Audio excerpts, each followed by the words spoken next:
The ground shook as another plasma bomb hit the Earth. Dust and rocks flew everywhere. The air smelled like burning metal and death. On the planet Kepler 442b, the war had been going on for 3 months now. Every day brought more fighting. Every day brought more bodies. Sarah Chen kept her head down as she ran across the broken battlefield. Her medical bag bounced against her hip with each step. The white cross on her helmet was dirty and cracked. She was a human medic with the Galactic Coalition forces. Her job was to save lives, not take them. Medic. Over here! Someone shouted. Sarah looked around. Laser fire cut through the smoky air above her head. She saw a human soldier waving at her from behind a fallen tree. Blood covered his arm. She ran toward him, staying low.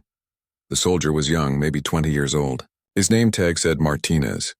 A laser burn went from his shoulder to his elbow. Sarah pulled out her medical scanner and ran it over the wound.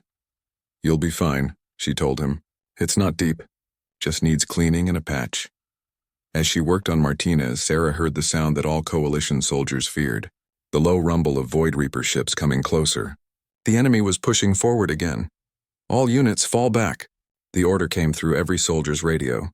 "Repeat, all units fall back to point 7. Sarah finished wrapping Martinez's arm. "Can you run?" she asked. "Yes, ma'am," he said, already getting to his feet. All around them, Coalition soldiers were moving back. Humans, Altarians, Centaurians, and others ran together toward the safe zone. But Sarah noticed something. The Zephyrian soldiers were running faster than everyone else. They always did. The Zephyrians were tall, reptile-like aliens. They had tough green skin and sharp teeth. They were some of the best fighters in the Coalition, but they had strange rules about strength and weakness. Sarah had never understood those rules. She was about to follow the retreat when she heard a sound, a low moan of pain. It came from somewhere behind a pile of broken rocks. Sarah stopped and listened. Most of the Coalition forces had already passed her position. "Come on, Doc," Martinez called to her. "We need to go." Sarah looked toward the safe zone, then back toward the sound. Her training told her to help anyone who was hurt. It did not matter if they were human or alien. It did not matter if they were friend or enemy. "Go ahead," she called to Martinez. "I'll catch up." Martinez shook his head but kept running. Sarah ran toward the pile of rocks. The moaning got louder. When she climbed over the biggest rock, she saw him. It was a Zephyrian soldier. He was huge, even for his species, maybe 8 feet tall and covered in thick green scales. His armor was cracked and burned. One of his legs was bent at a wrong angle. Blood, dark blue like all Zephyrian blood, pooled around him. Sarah had seen this soldier before. His name was Krixtal. He was a squad leader, known for being brave and strong. The other Zephyrians respected him, but now he was lying broken and alone. She looked around for his squad. Zephyrians always fought in groups. They never left their warriors behind. At least that's what Sarah had always thought. But there was no one else here. Just Krixtal, bleeding and hurt. Sarah ran to him and knelt down.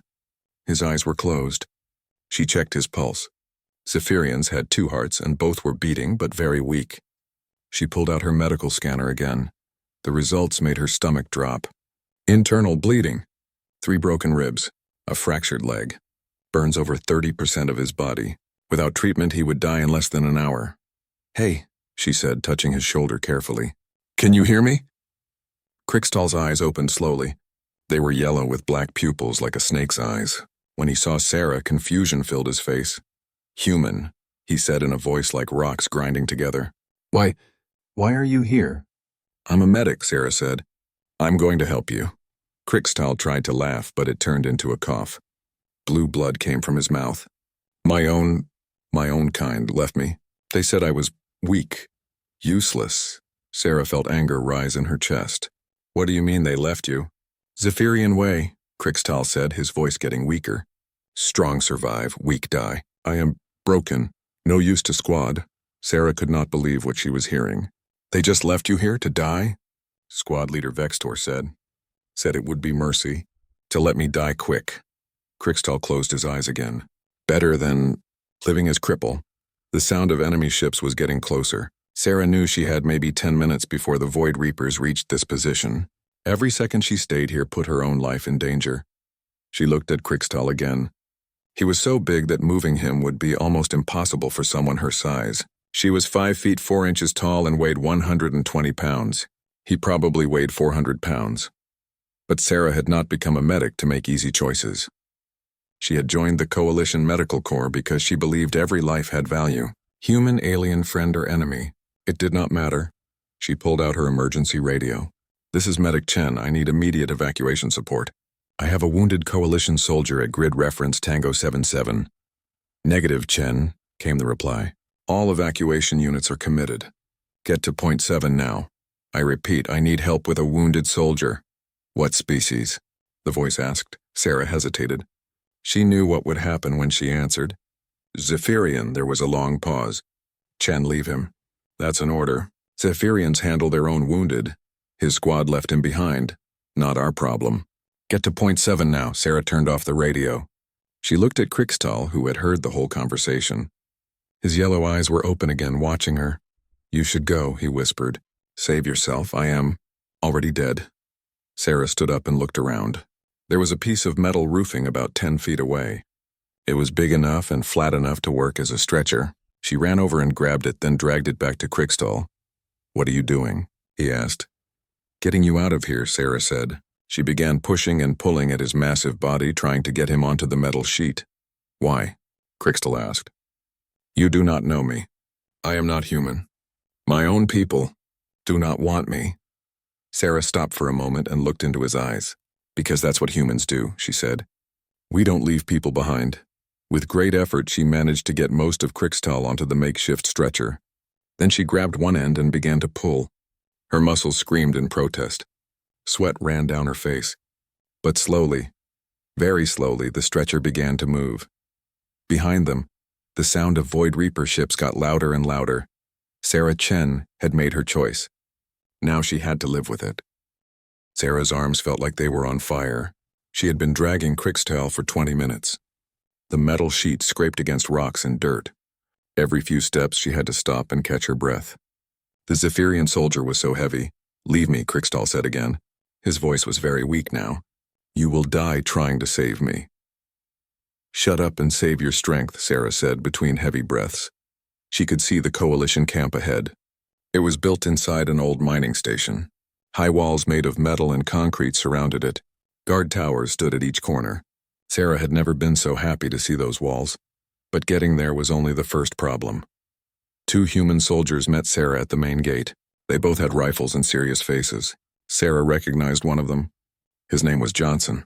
He had been in the Coalition for 5 years. "Chen, what the hell is that?" Johnson pointed at Krixtal. "Wounded soldier," Sarah said. "I need to get him to the medical bay." Johnson looked at Krixtal more closely. "That's a Zephyrian. Where's his squad?" "They left him," Sarah said. The other soldier, whose name tag said Williams, made a disgusted face. "So why didn't you?" Sarah was too tired to argue. "Because he needed help." "Now move." Johnson stepped in front of her. "Orders are to bring wounded Coalition personnel to medical, not aliens who got thrown away by their own kind." "He is Coalition personnel," Sarah said, getting angry. "Check his uniform," Williams laughed. "Not anymore. Zephyrians who get abandoned aren't really part of the Coalition. They're just garbage." Sarah felt her face get hot with anger, but before she could say anything, someone else spoke. "What's going on here?" It was Major Harrison, the camp commander. He was a tall man with gray hair and cold blue eyes. Sarah had only talked to him a few times. He always made her nervous. "Sir," Johnson said quickly. "Medic Chen brought in a wounded Zephyrian. The alien squad abandoned him." Major Harrison looked down at Krixtal. The Zephyrian's eyes were closed. His breathing was very shallow. "Chen," the major said, "why did you waste time on this?" "Sir, he's badly injured.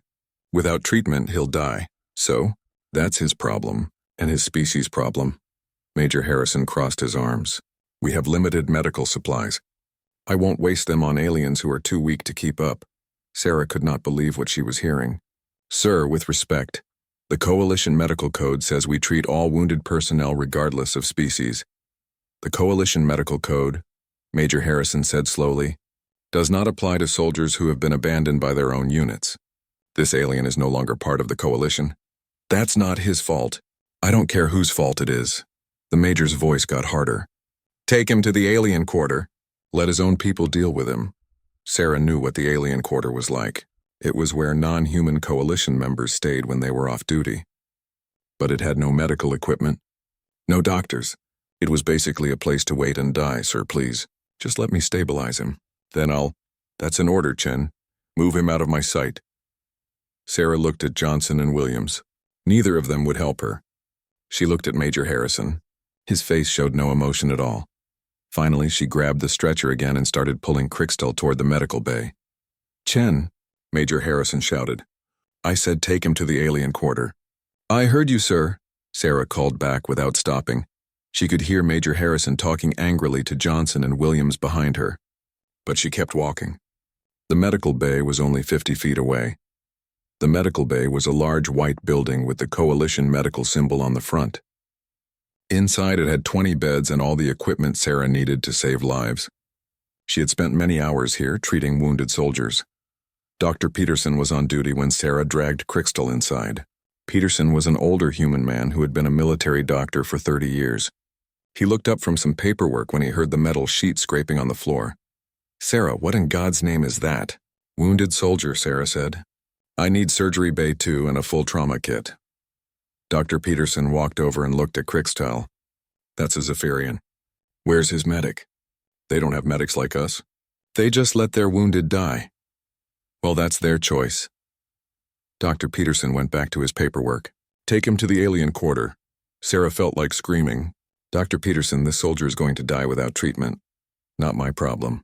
We treat humans first, then our close allies. Zephyrians are neither. Sarah realized she was not going to get help from anyone. She dragged Crixtel to surgery bay 2 anyway. It was a small room with an operating table and all the medical equipment she needed. Getting Crixtel onto the table was the hardest thing Sarah had ever done. He was unconscious now, which made him even heavier. She had to use a mechanical lift designed for moving heavy equipment. Once he was on the table, Sarah got to work. She cleaned his wounds. She gave him medicine for the pain. She used a bone mender to fix his broken ribs and leg. The internal bleeding was the worst problem. She had to operate to stop it. Sarah worked for 6 hours straight. Her hands shook from tiredness. Her back hurt from bending over the table. But slowly Crixtel's condition got better. His heart grew stronger. His breathing became normal. During the operation, people kept coming into the room to tell her to stop. Dr. Peterson came 3 times. Major Harrison came twice. Even some of the other medics told her she was wasting time and supplies, but Sarah ignored them all. She had made a promise to herself when she became a medic. She would save every life she could. It did not matter what species they were. It did not matter what anyone else said. When the operation was finished, Crixtel was stable but still unconscious. Sarah set up an IV drip to give him fluids and medicine. Then she sat down in a chair next to the bed. She was so tired she could barely keep her eyes open. But she stayed awake to watch Crixtel's vital signs on the monitor. The steady beeping of his 2 hearts was the most beautiful sound she had ever heard. A few minutes later, Dr. Peterson came into the room again. This time he had 2 security guards with him. Sarah, he said sadly, Major Harrison has ordered you to stop treating the alien. You're needed elsewhere. Sarah looked at the security guards. They both looked uncomfortable, but they would follow orders. Dr. Peterson, Sarah said quietly, if I leave him now, he'll die. That's not your responsibility anymore. Sarah stood up slowly. Her whole body hurt. She looked at Crixtel, then at Dr. Peterson, then at the guards. I understand, she said.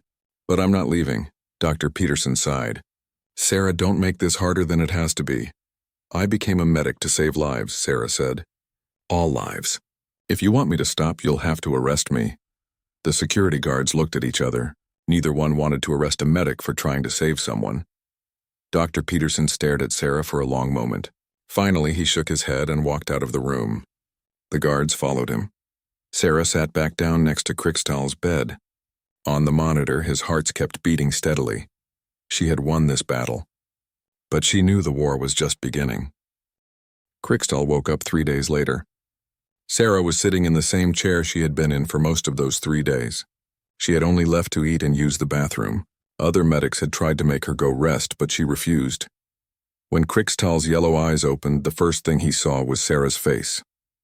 She was reading a medical journal, but she looked up when she heard him move. Welcome back, she said with a small smile.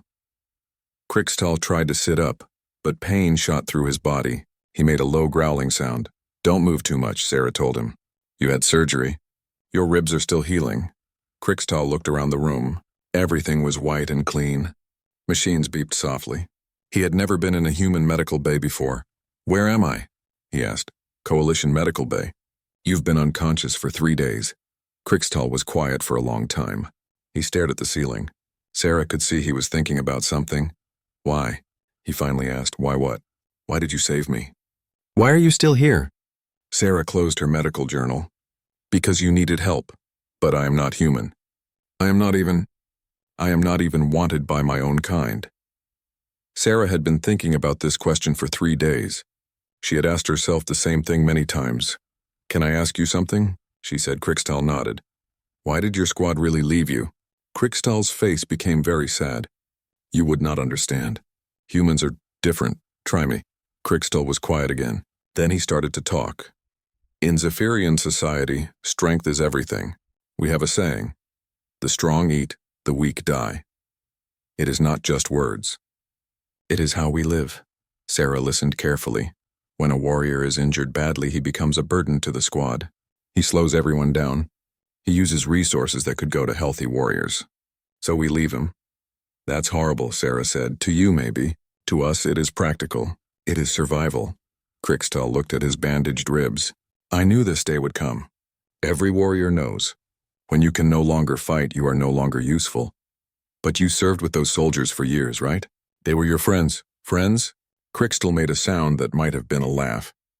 Zephyrians do not have friends. We have squad mates, battle brothers. But when you become weak, they are no longer your brothers. Sarah could not understand this way of thinking. So squad leader Vextor just ordered everyone to leave you? Yes. He said it would be merciful to let me die quickly instead of slowly. He said carrying me would get other warriors killed. Crixtal's voice got bitter. He was probably right. No, Sarah said firmly. He was wrong. Crixtal looked at her with surprise. How can you say that? You do not know our ways. I know that leaving someone to die is never right, no matter what your culture says. But what if saving one weak person means 3 strong people die? Sarah had heard this question before in medical school. It was called the trolley problem. But this was not a classroom. This was real life. Then you find a way to save everyone, she said. You don't just give up. That is not how war works. Maybe that's why there's so much war, Sarah said.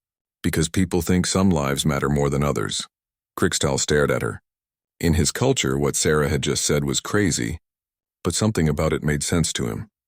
He just did not know what. Over the next few days, Sarah and Crixtal talked more. Sarah learned about Zephyrian society. Children were trained to fight from age 5. The weak ones died young. The strong ones became warriors. There was no other choice. Families did not love each other the way human families did. Parents were proud if their children became great warriors. But if a child was weak or sick, the parents would abandon them. It was seen as natural selection. But don't you miss them? Sarah asked one day. Your squad mates? Crixtal thought about this. I thought I would. But mostly I feel angry. Angry at them for leaving you? No, angry at myself for being weak. Sarah shook her head. You're not weak. You got hurt in battle. That doesn't make you weak. In my culture, it does. Well, your culture is wrong. Crixtal was shocked. No one had ever told him his culture was wrong before. In Zephyrian society, questioning their ways was unthinkable. How can you say that? He asked. Because I see what it did to you. You're a good soldier. A good person. But your own people threw you away like garbage. Sarah's voice got angry. That's not strength.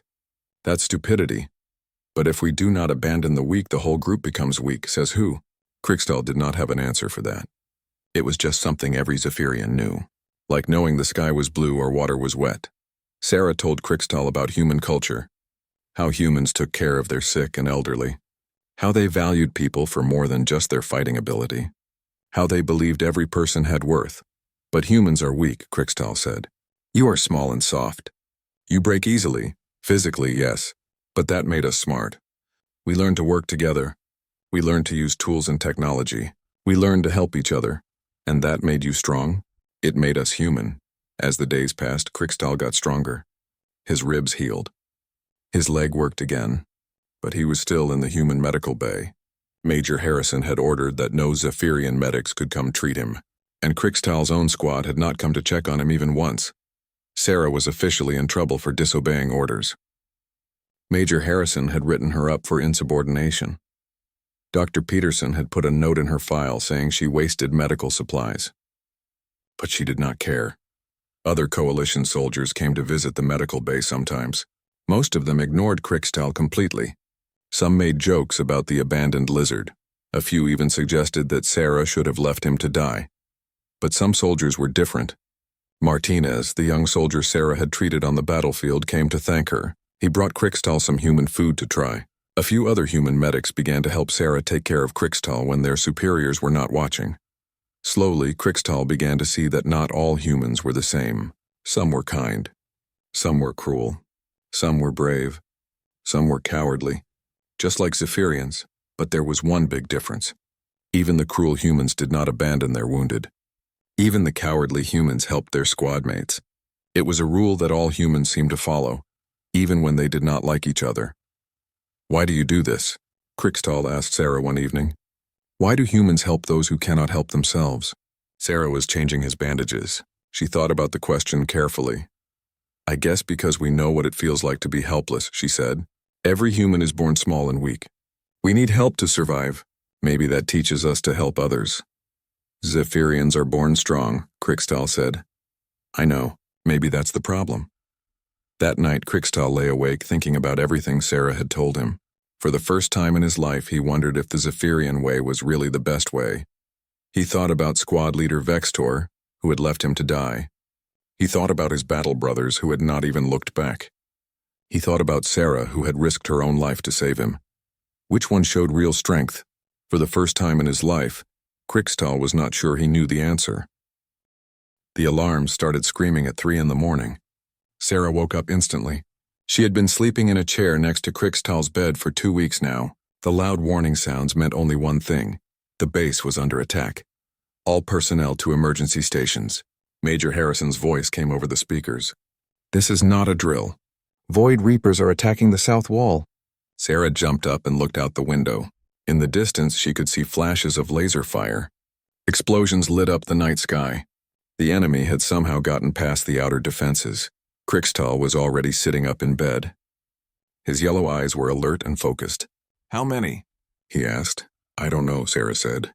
She was grabbing medical supplies and putting them in her emergency bag. "Sounds like a lot." "You should go to the safe bunker," Krixtal told her. "Medical personnel are not supposed to fight." "I have to help the wounded," Sarah said. "That's my job." Through the window, they could see coalition soldiers running toward the battle. Humans, Altarians, Centaurians, and others. But Sarah noticed something. The Zephyrian soldiers were not with them. They were moving in a different direction toward the main gate. "Where are your people going?" Sarah asked. Krixtal looked out the window. His face became dark with anger. "They are retreating, again. But the battle just started. Zephyrians do not defend positions. We attack or we retreat. Defending is for the weak." Sarah could not believe it. "So they're just going to leave everyone else to fight?" "That is the Zephyrian way." Another explosion, much closer this time. The building shook. Sarah could hear gunfire getting nearer. The Void Reapers were pushing through the coalition defenses.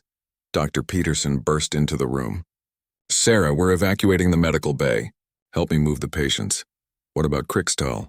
Dr. Peterson looked at the Zephyrian soldier, then back at Sarah. "Leave him." "We don't have time." "I'm not leaving him." "Sarah, that's an order." Before Sarah could answer, the lights went out. Emergency power kicked in a few seconds later, but the lighting was much dimmer. Somewhere in the building, something was burning.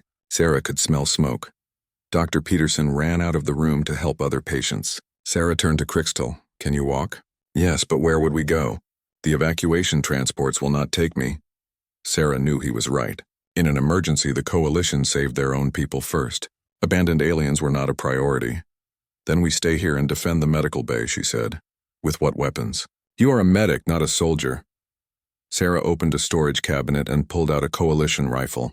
All medical personnel were trained to use weapons, but most never had to.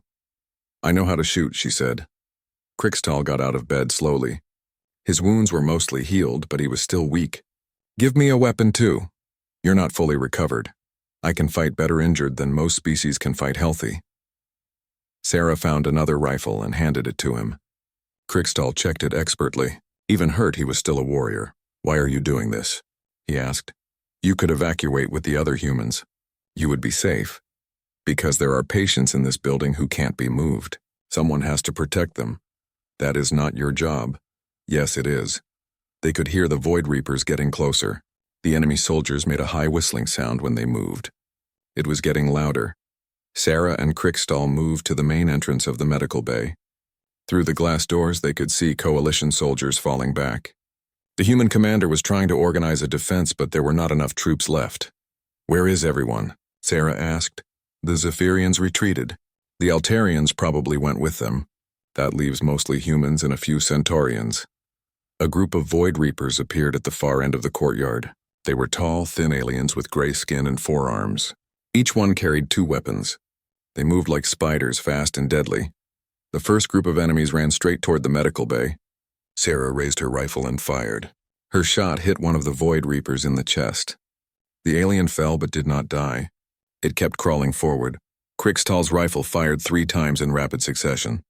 3 Void Reapers dropped and stayed down. Even injured, he was an excellent shot. Behind the reception desk, Krikstal said. Better cover. They moved quickly. More Void Reapers were coming across the courtyard. Sarah counted at least 20 of them. We can't hold them off, she said. We do not need to hold them off. We just need to slow them down until help comes. What if help doesn't come? Krikstal looked at her seriously. Then we die protecting those who cannot protect themselves. Is that not what humans do? Sarah realized that Krikstal had been listening to everything she had told him about human values. He understood now. The battle for the medical bay lasted 3 hours. Sarah and Krikstal fought side by side, falling back from room to room as more Void Reapers entered the building. They protected the patients who could not be moved. They saved medical supplies from being destroyed. They refused to give up. Sarah had never been in real combat before. Her hands shook every time she fired her rifle. Her heart pounded so hard she thought it might explode. But she kept fighting. Krikstal was different. Even injured, he moved like a professional soldier. He knew exactly where to position himself for the best shots. He knew when to retreat and when to hold ground. He guided Sarah, teaching her how to fight. Do not aim for the head, he told her during a brief pause. Void Reapers have thick skulls. Aim for the center of the body. How do you know so much about them? I have fought them many times before. Before my squad abandoned me. During the worst part of the battle, when it looked like they might be overrun, something unexpected happened. The few remaining Coalition soldiers who had been defending other parts of the base came to help them. Martinez was there. Williams and Johnson came too. Even some Centaurian soldiers joined the fight. They had seen Sarah and Krikstal defending the medical bay and decided to help. Medic Chen, Martinez called out. What do you need? Help us hold the main corridor, Sarah shouted back. The Coalition soldiers formed a defensive line, humans and Centaurians fighting together, and in the middle of them, one Zephyrian who had been abandoned by his own kind. When the sun came up, the Void Reapers retreated. They had not expected such fierce resistance at the medical bay. The Coalition forces were tired and wounded, but they had won. Major Harrison arrived with reinforcements just as the battle ended. He looked around at the scene with surprise. Bodies of Void Reapers were scattered throughout the building. The walls were full of bullet holes. Several Coalition soldiers were wounded but alive. Report, he said to Martinez. Sir, Medic Chen and the Zephyrian soldier held the medical bay all night. They saved at least 15 patients who couldn't be evacuated. Major Harrison looked at Sarah and Krikstal. Both of them were covered in dirt and smoke. Sarah's hands were still shaking from the fight. Where were the other Zephyrian forces? The major asked. They retreated to the main base, Martinez said. Left us to fight alone. Major Harrison's face became very serious. He walked over to Krikstal. Soldier, he said. What's your name and unit? Krikstal, formerly of Squad 7, Zephyrian 3rd Regiment. Formerly. My squad abandoned me when I was wounded. Medic Chen saved my life and treated my injuries. Major Harrison looked at Sarah. Against direct orders. Yes, sir. The major was quiet for a long moment. He looked at the bodies of the Void Reapers. He looked at the wounded Coalition soldiers who were alive because Sarah and Krikstal had protected them. Good work, he said finally. Both of you. Sarah was so surprised she almost dropped her rifle. "Sir, you showed courage and dedication to duty. That's what the Coalition needs." Major Harrison turned to Crickstal. "As for you, soldier, it seems you understand loyalty better than your former squad mates." Crickstal stood at attention. "Thank you, sir. Don't thank me yet. We need to figure out what to do with you now." 3 days after the battle, Crickstal made a decision that shocked everyone. He walked into Major Harrison's office and asked to speak privately. Sarah was with him. She had helped him prepare what he wanted to say. "Sir," Crickstal said, standing at attention, "I request permission to transfer to a human medical unit." Major Harrison looked up from his paperwork. "Transfer? What do you mean?" "I want to leave the Zephyrian forces and join the human medical corps. I want to work with Medic Chen." The major stared at Crickstal for a long moment. "You want to become a medic? You're a warrior." "I was a warrior. My own people abandoned me. They said I was worthless. But Medic Chen showed me that helping others is not weak. It is the strongest thing you can do." Sarah stepped forward. "Sir, Crickstal has been helping in the medical bay since the battle. He's naturally good at it, and his combat skills make him perfect for battlefield medicine." "This is highly unusual," Major Harrison said. "Zephyrians don't become medics. It goes against everything your culture believes." "Yes, sir, it does." Major Harrison was quiet for a long time. He had been a military officer for 20 years. He had never seen anything like this before. "Crickstal, do you understand what you're asking? If you join the Human Medical Corps, your own people will consider you a traitor. They will never accept you back." "They already rejected me, sir. When they left me to die, they made their choice. Now I am making mine." The major looked at Sarah. "Chen, what do you think about this?" "Sir, I think Crickstal would make an excellent medic. He's brave, he's smart, and he understands the value of every life. That's what we need, but he's not human. The medical corps has never had a non-human member before." "Maybe it's time for that to change," Sarah said. Major Harrison thought about everything that had happened. The battle at the medical bay. The way Crickstal had fought to protect wounded soldiers who were not even his own species. The way Sarah had risked her career to save one alien life. "I'll make some calls," he said finally. "See what Coalition Command thinks about this." It took 2 weeks for the paperwork to go through all the different levels of Coalition Command. Some officers said yes immediately. Others said it was impossible. A few said it was dangerous to trust an alien who had been rejected by his own kind. During those 2 weeks, Crickstal worked in the medical bay anyway. He learned how to treat different species. He studied human medical techniques. He helped Sarah with her daily work. The other human medics were suspicious at first. They had never worked with a Zephyrian before, but Crickstal was patient and respectful. He learned quickly. Soon, even the doubtful medics began to accept him. Dr. Peterson was the hardest to convince. "This is insane," he told Sarah one day. "You can't just make a warrior into a medic overnight." "Why not?" Sarah asked. "He has good instincts. He cares about patients. He's willing to learn. What else do you need? Experience, training, understanding of medical ethics. He has more medical ethics than half the doctors I've met," Sarah said. "He stayed and fought to protect patients when everyone else ran away." Dr. Peterson could not argue with that. The Zephyrian response was exactly what Crickstal expected. Squad leader Vextor came to the base personally to try to talk him out of it. "You are shaming our entire species," Vextor told him. "Warriors do not become healers. It is unnatural." "What is unnatural," Crickstal replied, "is leaving wounded soldiers to die." "You were weak. We had no choice. There is always a choice. You chose to abandon me.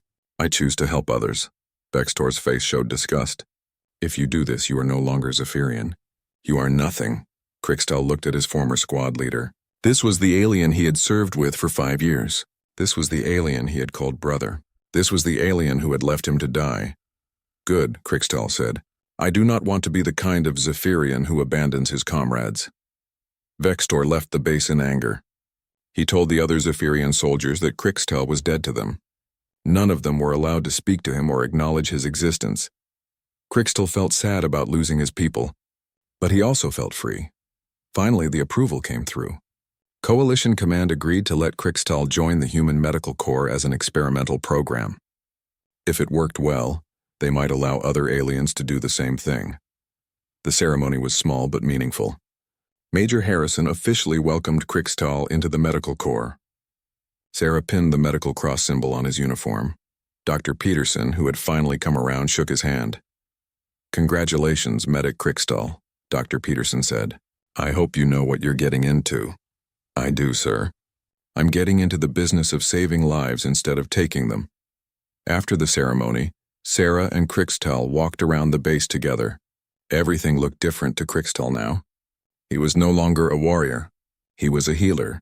"Do you regret it?" Sarah asked. "Regret what? Giving up everything you knew? Your culture, your people, your identity as a warrior?" Krixtal thought about this question carefully. "I have given up the things that made me weak," he said. "My culture taught me that strength meant abandoning others. My people showed me that loyalty only goes one way. My identity as a warrior was based on causing pain instead of preventing it. And now I know what real strength is. Real strength is staying when others run away. Real strength is helping those who cannot help themselves. Real strength is choosing to save lives instead of taking them." Sarah smiled. "The humans are going to love working with you, and I will love working with them. You have shown me that there is a better way to live." 6 months later, Sarah and Krixtal were working together on the front lines. They had been assigned to a mobile medical unit that followed coalition forces into battle. Their job was to treat wounded soldiers as quickly as possible. Krixtal had become famous throughout the coalition. Stories spread about the Zephyrian warrior who became a medic. Other aliens began to ask about joining human units. Some Zephyrians even started to question their own traditions. Sarah had been promoted to senior medic. She now trained other medics in advanced battlefield medicine, but she always worked closely with Krixtal. They had become the best medical team in the coalition. One day they received an emergency call. A coalition patrol had been ambushed. There were multiple casualties, including some Zephyrian soldiers. When Sarah and Krixtal arrived at the scene, they found squad leader Vextor among the wounded. He had been shot in the chest and was bleeding badly. The other Zephyrian soldiers with him refused to let Krixtal treat their leader. "He is dead to us," one of them said. "You cannot touch him." But Vextor was dying. Without immediate treatment, he would be dead in minutes. Sarah looked at Krixtal. "Your choice," she said. Krixtal looked at Vextor, the alien who had abandoned him. The alien who had said he was worthless. The alien who had declared him dead to their people. Then Krixtal knelt down and began treating Vextor's wounds. "What are you doing?" one of the Zephyrian soldiers demanded. "I am being human," Krixtal said. He saved Vextor's life. When the squad leader woke up later, he found Krixtal sitting next to his hospital bed. "Why?" Vextor asked weakly. "Because that is what medics do," Krixtal said. "We save lives. All lives. Even the lives of those who have wronged us." Vextor stared at his former subordinate. "I do not understand." "I know, but maybe someday you will." As Krixtal walked away, he heard Vextor call his name. "Krixtal." He turned around. "Thank you," Vextor said quietly. Krixtal nodded and continued walking. Behind him, he heard Sarah catching up. "How do you feel?" she asked. "I feel like I made the right choice," Krixtal said. "All those months ago when you saved my life, you showed me what it means to be truly strong. Today I showed someone else. Think he'll understand. Maybe not today. Maybe not tomorrow. But understanding can grow just like healing." Sarah smiled. "You've become very wise for an ex-warrior. I had a good teacher." They walked back to their medical transport together. There would be more battles ahead. More wounded soldiers to save. More lives to protect. But Krixtal no longer faced those challenges alone. He had found something his old culture could never give him. He had found a family that would never abandon him. He had found a purpose that made him truly strong. He had learned that being human was not about what species you were born, as being human was about how you chose to treat others, and that was a choice anyone could make.